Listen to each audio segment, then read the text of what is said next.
សូមជូនរឿងខ្ញុំមិនមែនគ្រាន់តែជាសម្រាមនោះទេ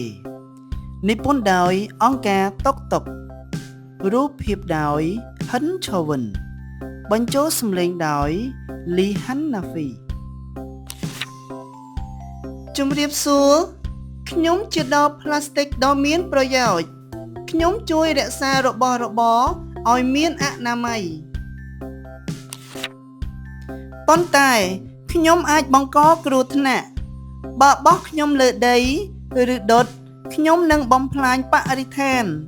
បើកែច្នៃខ្ញុំនឹងក្លាយជារបស់ប្រើប្រាស់ផ្សេងទៀតជម្រើសគឺជារបស់អ្នក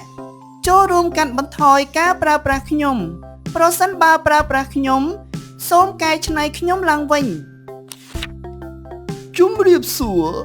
ខ្ញុំជាកំប៉ុងដ៏មានប្រយោជន៍ខ្ញុំជួយរក្សាចំណីអាហារនិងភេសជ្ជៈឲ្យនៅបានយូរហើយមានអនាម័យប៉ុន្តែខ្ញុំក៏អាចបង្កគ្រោះថ្នាក់បើបោះចោលខ្ញុំលើដីឬដុតខ្ញុំនឹងប៉ះពាល់ដល់បរិស្ថានអ្នកអាចកែច្នៃខ្ញុំនឹងក្លាយជារបស់ប្រើប្រាស់ផ្សេងទៀតជម្រើសគឺជារបស់អ្នកចូលរួមកាត់បន្ថយការប្រើប្រាស់ខ្ញុំប្រសិនបើប្រើប្រាស់ខ្ញុំសូមកែច្នៃខ្ញុំឡើងវិញជម្រាបសួរខ្ញុំជាថង់ផ្លាស្ទិកដ៏មានប្រយោជន៍ខ្ញុំជួយអ្នកផ្ទុករបស់របរជាច្រើនក្នុងពេលតែមួយប៉ុន្តែខ្ញុំក៏អាចបង្កគ្រោះថ្នាក់បើអ្នកដុតខ្ញុំឬបោះចោលលើដី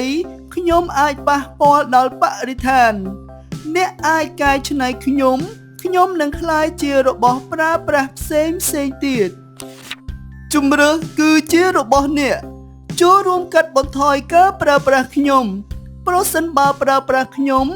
សូមកែច្នៃខ្ញុំឡើងវិញជម្រាបសួរខ្ញុំជាក្រដាសដ៏មានប្រយោជន៍ខ្ញុំអាចក្លាយជាសៀវភៅឬសន្លឹកកិច្ចការខ្ញុំអាចជួយដល់ការសិក្សារបស់អ្នកប៉ុន្តែ